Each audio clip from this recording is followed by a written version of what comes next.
Baik, kita akan lanjutkan ya materinya mengenai komunikasi pemasaran ya. Komunikasi pemasaran retail. Oke, udah ada ininya PPT-nya Pak Ayun? Sudah Pak, sudah. Oke.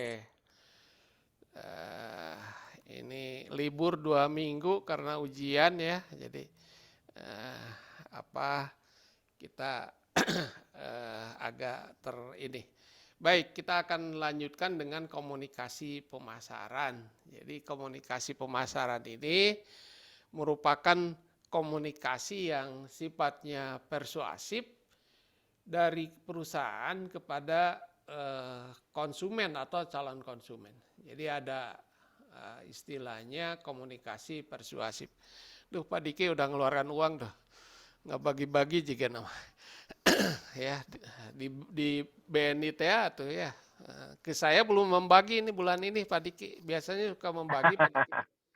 Ya. Sertifikasi belum cair nih Pak Diki. Oh gitu. Oke ya, jadi komunikasi yang sifatnya persuasi. Nah, komunikasi pemasaran ini elemen-elemennya adalah ada periklanan, promosi penjualan, personal selling, dan eh, public relation. Ya, bahkan mungkin lebih berkembang lagi sekarang ini dengan apa namanya itu dengan online marketing ya, digital marketing itu juga masuk pada bauran pemasaran retail atau bauran pemasaran secara umum. Philip Kotler elemen dari bauran pemasaran itu menyebutkan ada 8 ya, periklanan sama promosi penjualan, personal selling, public relation ya, apa namanya ya, online marketing ya, di sana ada terus event ya. Jadi ada 8. Sementara yang kita bahas maksudnya adalah ini adalah yang paling efektif di dalam pemasaran retail maksudnya ya. Nah, jadi 4 elemen ini masuk kategori yang paling efektif di dalam pemasaran retail. Ya. Tujuan komunikasi, tujuan komunikasi ini berusaha memberikan pengaruh dalam proses pengambilan keputusan pelanggan. Jadi memang eh, keputusan pelanggan itu sangat sangat ini ya. Jangankan eh, apa itu perencanaan yang sudah kita buat dari rumah misalnya mau membeli produk X sebutlah ya, sampai di tempat itu bisa aja berubah ya karena ada faktor-faktor lain, ada faktor-faktor yang tidak bisa diantisipasi misalnya. Ya, kalau Pak Diki bersama Pak Ucup misalnya, ya bisa aja Pak Diki terpengaruh oleh Pak Ucup atau sebaliknya Pak Ucup terpengaruh oleh Pak Diki gitu ya pada saat di tempat. Satu lagi yang mempengaruhi adalah ada personal selling yang ada di toko, itu juga akan mempengaruhi. Jadi apa berusaha bagaimana keputusan pembelian itu, keputusan pelanggan di dalam melakukan pembelian itu memilih produk atau jasa yang kita tawarkan ini. Nah, ada beberapa tahapan dalam pengambilan keputusan pelanggan ini, ya. Ada kesadaran dan pengetahuan tentang toko. Ya, karena kita bicara toko, ya, bicara retail berarti bicara toko. Ya, kalau sekarang apakah tokonya toko offline ataukah toko online sekarang ini ya. Kalau sekarang ya, toko online yang begitu banyak juga marketplace kan mana yang paling tinggi kesadarannya. Nah, itu dari sekian banyak itu pasti yang paling tingkat kesadarannya tinggi misalnya apa ya, apakah Shopee, apakah Bukalapak gitu ya. Dan lain sebagainya. Setiap orang tentu punya referensi tersendiri ya. Karena setiap konsumen punya strategi yang biasa mereka lakukan di dalam keputusan pembeliannya. Yang kedua, setelah menyadari ya dan mengetahui toko tersebut, maka langkah berikutnya adalah sikap yang menyenangi. Nah ini, jadi menyenangi terhadap toko, menyenangi terhadap produk yang kita tawarkan. Setelah menyenangi, maka mengunjungi kan gitu. Pilih misalnya kalau di toko online sudah klik-klik, kita akan masuk pada portal mereka, website mereka. Mengunjungi toko, mengunjungi ulang berikutnya, ya kapan-kapan. Itu adalah satu hal yang biasa. Mengunjungi toko berarti kan kita biasanya mencari produk ya yang sesuai dengan yang kita akan pilih atau yang kita rencanakan dibeli.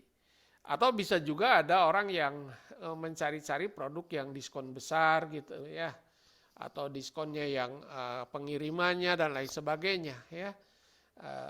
Bisa saja orang langsung membeli ya, padahal mungkin saja produk atau jasa tersebut itu tidak terlalu dibutuhkan, tapi karena melihat stimulus dari diskon bisa aja terjadi keputusan pembelian. Nah, tujuan komunikasi pemasaran tujuannya adalah untuk positioning. Positioning ini kesan yang kita ciptakan di benak pelanggan terhadap toko kita. Jadi positioning itu sebenarnya placing gitu ya.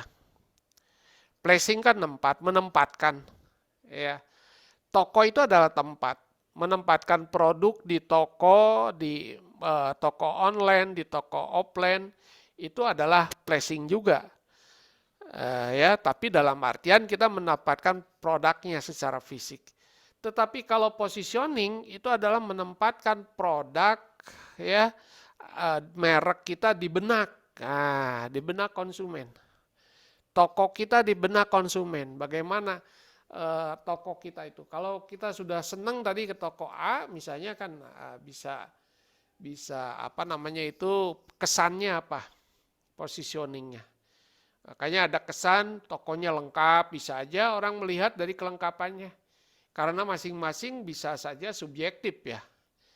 Ada juga orang melihat toko ini murah harganya, mungkin karena dia punya persepsi tentang harga. Ada juga orang yang melihat dari toko tersebut dari sisi kenyamanannya, kebersihannya, lain sebagainya kan gitu ya. Itu adalah positioning. Yang kedua, tujuan komunikasi adalah untuk meningkatkan penjualan. Udah jelas ya. Karena kita berusaha bagaimana produk atau jasa yang kita tawarkan itu supaya dibeli oleh konsumen. Karena kalau tidak dibeli ya apa artinya bagi perusahaan, bagi bisnis, bagi kita kalau tidak membeli. Nah itu. Jadi meningkatkan penjualan. Ya. Melebihi target yang kita tetapkan misalnya, atau bisa jadi lebih banyak lagi gitu ya. Ini tujuan berikutnya. Yang berikutnya kita bicarakan mengenai tadi elemen-elemennya. Elemen yang pertama adalah advertising. Advertising itu kalau diterjemahkan periklanan. Kalau kata bendanya advertisement. Gitu ya. Kata kerjanya periklanan, kata bendanya iklan. Dari bahasa Belanda orang nyebutnya ada apa? Reklame. Gitu ya. Reklame. Sering dipelesetkan juga. Reklame rek sakedeung kan gitu ya. Reklame rek sakedeung. Itu. Reklame masih yang senior-senior saya misalnya atau Pak Ucup nggak tahu senior atau masih muda Pak Ucup ya. Itu pasti masih kenal yang namanya disebut dengan biro reklame atau biro iklan ya. Jadi advertising atau periklanan ini satu aktivitas komunikasi pemasaran yang disponsori gitu ya. Yang disponsori, ada sponsornya. Ya, sponsornya siapa? Ya pemilik produk ya, pemilik tokonya mengiklankan toko itu. Itu supaya orang mau berkunjung, orang mau membeli. Jadi advertising itu memang disponsori, iklan itu disponsori. Nah, advertising ini tujuannya apa? ini reminding, mengingatkan. Ya, mengingatkan. Persuasif dan membandingkan. Nah, persuasi itu membujuk ya. Ya, kadang-kadang pesannya itu membandingkan dengan yang lain. Yang mahal banyak misalnya, kayak iklan apa namanya itu? Ikut. Eta, ya, obat nyamuk ya. Yang mahal banyak gitu ya. Nah, itu adalah membandingkan. Yang berikutnya adalah informatif ya, mengenai produk atau jasa. Makanya saya lebih senang iklan-iklan itu, pesan iklan itu yang sifatnya apa? Yang sifatnya edukasi ya, yang sifatnya pendidikan gitu. Karena perusahaan punya kewajiban jangan sampai hanya menyampaikan atau membujuk saja, tapi tidak berusaha bagaimana edukasi dari customer kita. Ada customer education ya. Jadi di Padiki misalnya di bank itu banyak informatifnya. Oh, detail informasinya. Datang lagi ke customer service ya. Wah, udah detail lagi diomonginnya, dibicarakan. Itu berbagai produknya ya. Berbagai benefit yang akan diterima oleh customer biasanya ya, informasi-informasi. Jadi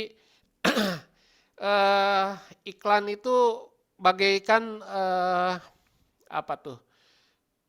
Pisau komando katanya Pak Ayin ya. Pisau komando itu mungkin apa tuh Pak Diki ya. Pisau komando kan atasnya juga tajam, bawahnya tajam kan ya. Tuh, biasanya tentara atau polisi juga bawa tuh ya di pinggangnya. Ada pisau komando. Artinya apa pisau komando itu?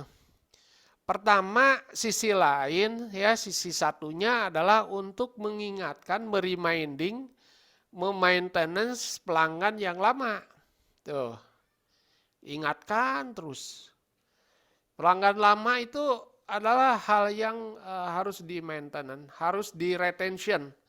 Ya itu diantaranya dengan mengingatkan dengan iklan atau dengan promosi. Yang kedua, sisi lain adalah untuk mencari pelanggan yang baru gitu ya. Jadi supaya pelanggan baru yang saat ini ada orang yang belum menjadi pelanggan lagi. Gitu. Kalau di Pak Diki mungkin yang tadinya belum jadi nasabah menjadi nasabah gitu kan ya. Kan ada 3 tuh ya customer tuh statusnya. Pertama adalah customer existing yang saat ini sedang menjadi pelanggan kita. Kata Pak Diki nasabah gitu, itu nasabah saat ini. Yang kedua mungkin ada yang bekas nasabah. Artinya orang yang pernah jadi nasabah atau jadi pelanggan tapi berhenti mungkin. Berhenti. Entahlah. Syukur-syukur tidak kecewa ya berhentinya itu. Kalau kecewa itu berbahaya, maka harus diperbaiki lagi kekecewaannya. Diobati lagi. Yang ketiga adalah bukan pelanggan, yang belum menjadi pelanggan, yang belum menjadi nasabah. Nah itu 3 kelompok sasaran kita itu ya, di dalam melakukan promosi itu. Nah di dalam periklanan itu kita kena dengan strateginya atau keputusan periklanan itu dengan 5M. 5M. Mission, mulai dari tujuannya. Tujuan periklanan itu untuk apa? Kita kenal dengan AIDA mungkin ya, tuh AIDA. AIDA tuh attention, interest, desire, action. Ya. Attention kan baru perhatian aja. Perhatian, gitu ya. Oh itu menarik itu logo BNI misalnya, attention. Terus tertarik, mencari informasi bagaimana nabung di BNI. Produknya apa saja, di mana lokasi terdekat. Ya, setelah mengumpulkan informasi, orang akan terdorong desire. Nah, langkah terakhir adalah action. Nah, bisa aja mission kita itu ada level attention, interest, desire, action gitu. Karena nanti akan dimainkan di dalam pesan iklannya dan bagaimana membentuk sikap gitu ya. Ada juga yang sudah langsung aja sasarannya adalah pada action gitu ya. Tuh ada satu kasus misalnya sampo, sampo. Dulu ada sampo, satu merek sampo ya, itu adalah brand expansion dari produk sabun yang sudah ada.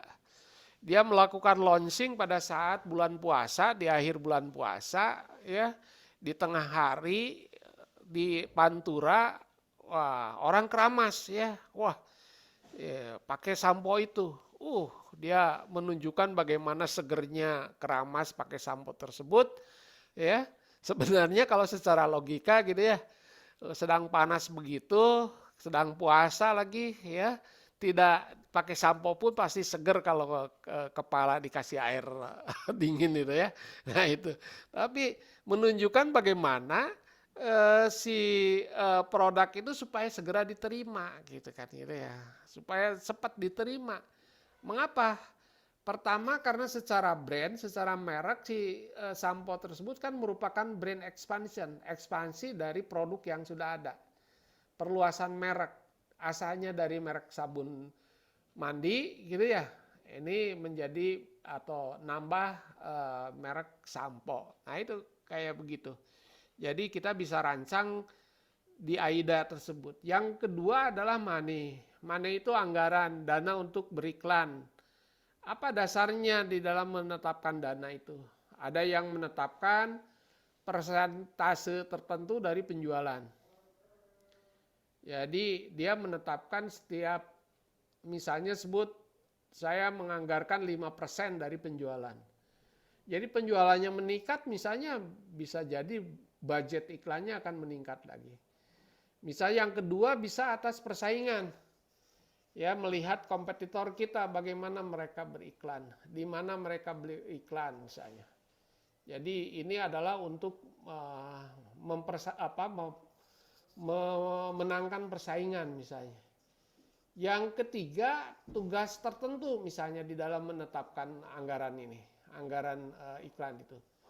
Menetapkan tugas tertentu itu apa tugasnya?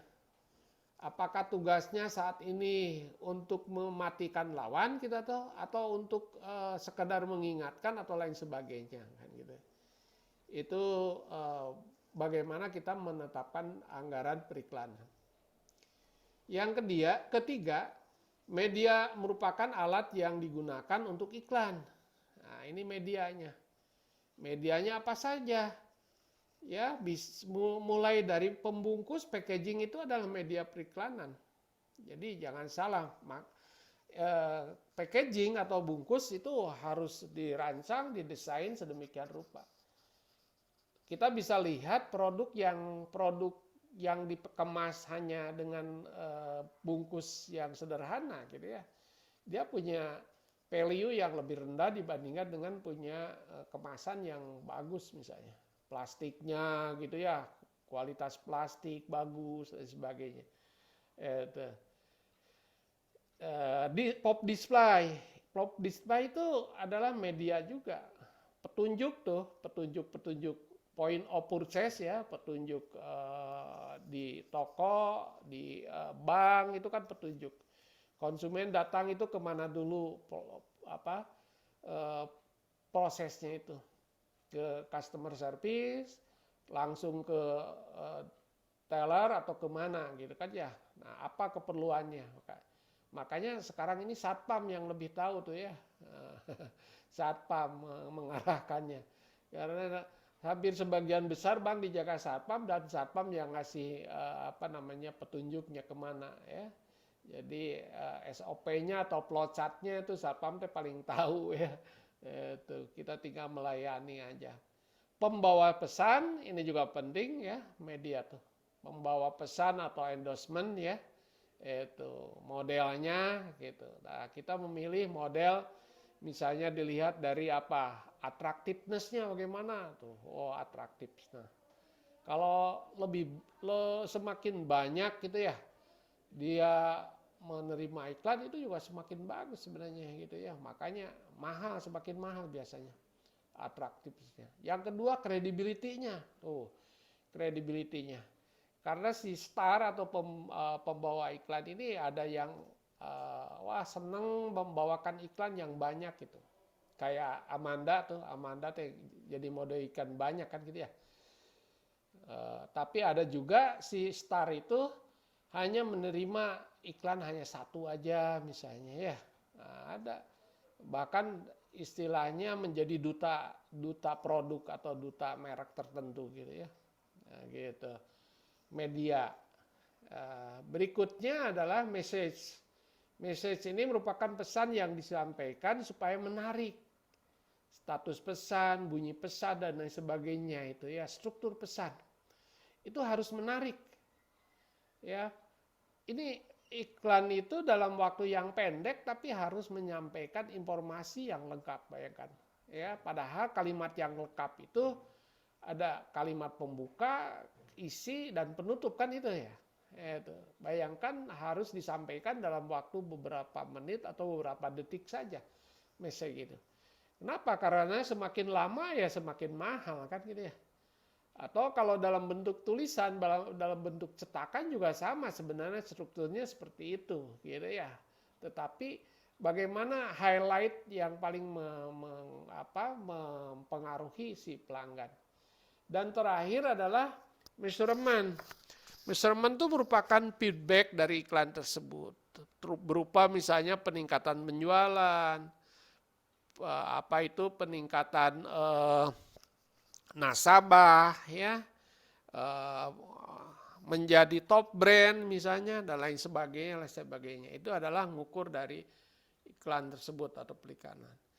Ini pertimbangan kita memilih media karena media tuh kalau dikelompokkan ada yang sifatnya media interaktif dan tidak interaktif gitu ya sekarang ini.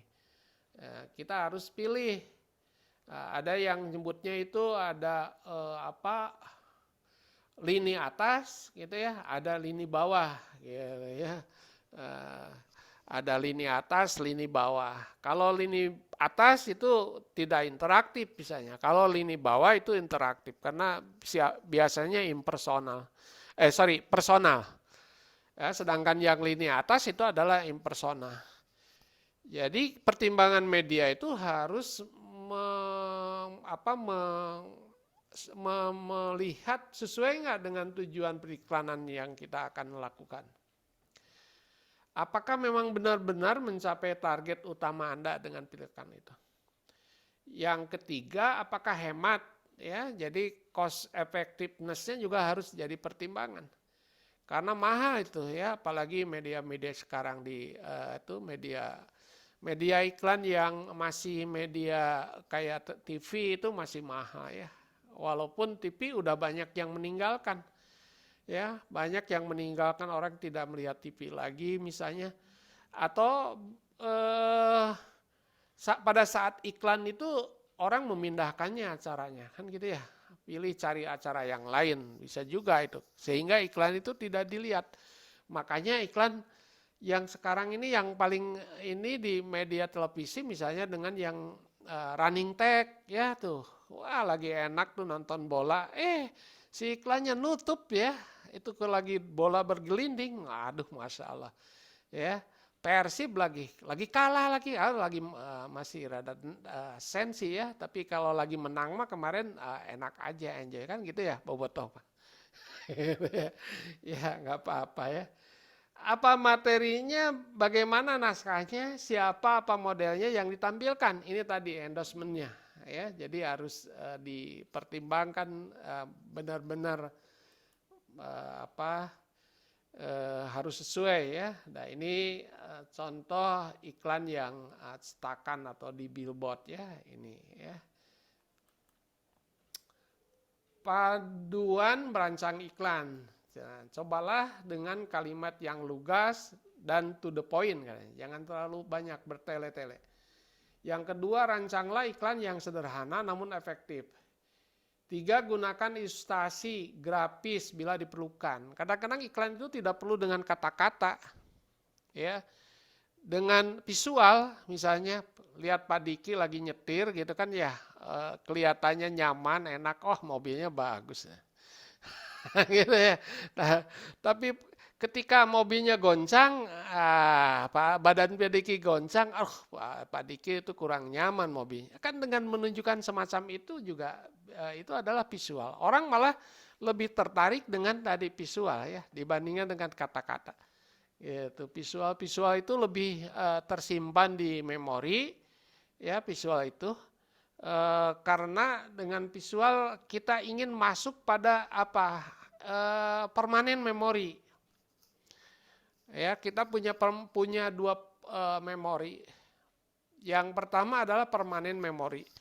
Permanen memori ini adalah memori yang jangka panjang, tersimpan di benak atau di memori orang itu. Yang kedua adalah virtual atau temporary memori sementara aja.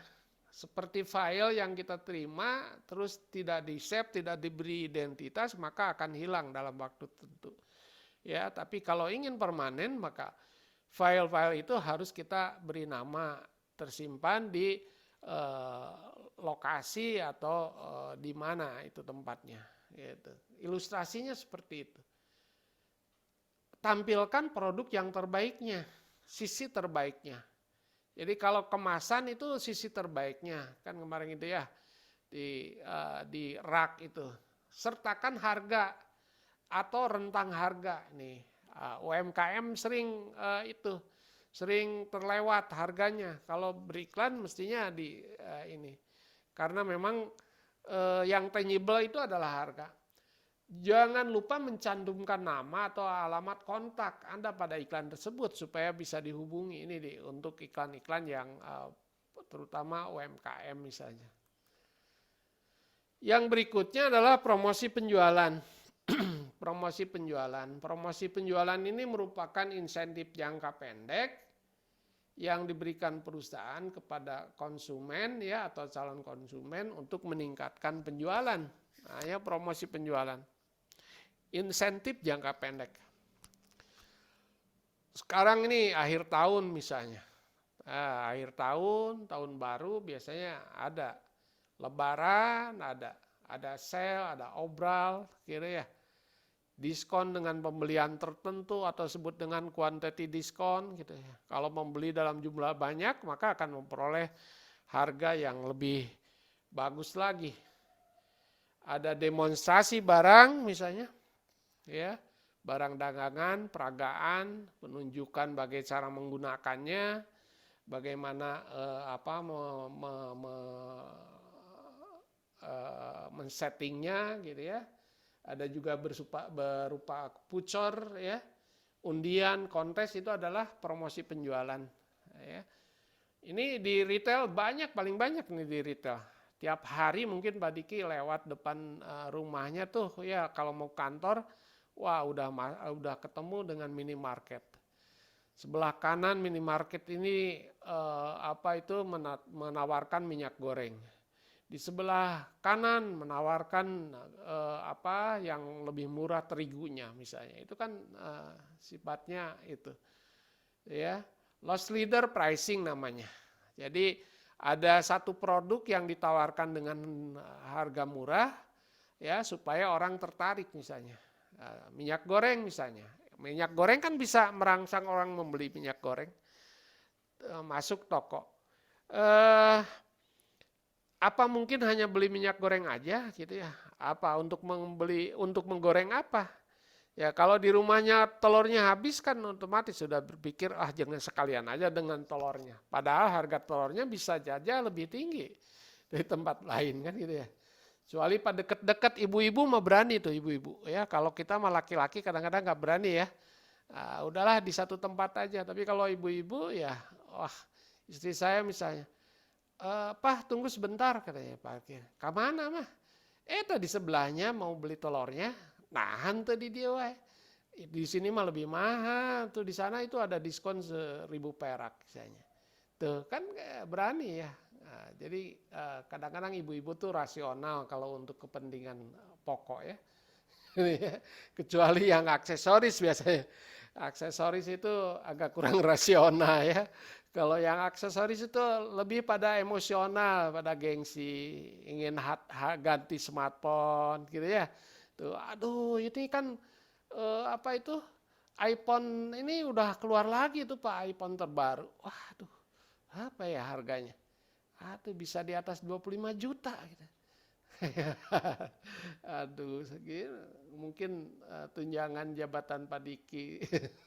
Gitu ya. Bisa itu sertifikasi nggak nyampe Pak Diki untuk beli iPhone. Gitu ya. Oke ya. Nah ini yang disebut dengan using apa itu pop display ya. Pop display. Point of purchase display. Nah, itu ini walu ada harganya, sum price ya. Tuh, itu adalah untuk menarik ya di walu ini. Tapi di ininya di produk yang lain nggak kelihatan ini ya. Oke, ini personal selling nih. Personal selling di toko ban, Gujer. Nah, jadi personal selling itu sebenarnya ada dua macam. Ya, personal selling itu ada personal selling yang bertugas di toko. Nah, ya, on stack gitu ya. Di toko melayani customer, memberikan informasi gitu ya. Di toko. Di toko-toko swalayan juga beberapa ini kan ada ininya ya. Ada informasinya gitu ya.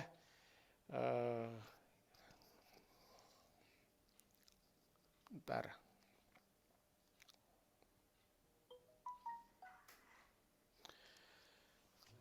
Oke ya, jadi yang kedua personal selling yang datang ke tempat-tempat konsumen, gitu ya. Nah, jadi ada ya, yang datang ke tempat konsumen, ya. Biasanya yang di toko itu jarang dibahas, padahal yang di toko itu penting ya. Karena karyawan di toko itu ada dua kelompok ya. Ada dua kelompok. Ada karyawan yang back office yang di belakang, dia memproses ya produknya. Sementara ada yang di front office di depan. Nah, itu yang interaktif. Beberapa personal yang interaktif di depan, langsung melayani pelanggan misalnya. Ada dua. Yang berikutnya adalah yang datang ke mana ke tempat konsumen. Kalau ke tempat konsumen ini prosesnya kayak gini. Jadi ini si salesperson ini ya. Salesperson ini terus greet customer, dia ingin mencari customer ya, menciptakan customer, mencari prospek gitu ya, dan menuju customer yang memiliki keinginan. Lantas menunjukkan produknya ya, mungkin mempresentasikan produknya, demonstrasi gitu ya, menjawab pertanyaan, terus call sales kayak seperti itu. Seperti apa tuh? Electrolux ya. Electrolux kan pemasarannya melalui personal selling ya dulu mah. Hanya personal selling, tapi sekarang Electrolux udah ada di on store ya, on store. Ini proses personal selling ya. Atau misalnya asuransi, asuransi prosesnya seperti ini. Atau di bank itu investasi ya, investasi juga penawarannya seperti ini prosesnya. Bahkan kalau di asuransi kan ya close the sale-nya itu berbeda orangnya nanti ya. Ada sebagai khusus yang menutup penjualannya. Terus ada orang-orang yang khusus memprospek orang itu ya sampai dia menjadi nasabah ya, terus nanti closingnya itu oleh orang lain. Ini personal selling yang datang ke tempat-tempat konsumen. Personal selling itu memang tujuannya adalah untuk menciptakan penjualan. Jadi sekali lagi personal selling itu untuk menciptakan penjualan. Jadi memang selain dari di tempat tentu harus mendatangi kalau memang penjualannya berkurang gitu ya, atau mungkin ada bisnis yang ya tadi pasukannya aja pakai personal selling memang ya sampai ke konsumen. Ada juga yang kombinasi ya, yang di toko, ada juga yang langsung mendatangi. Mungkin Pak Diki tahu tuh ya, bank biasanya modelnya kayak gitu kombinasi. Ada pasukan yang datang juga ke prospek-prospek kan gitu ya. Ada. Selain dari customer service yang membujuk konsumen yang datang.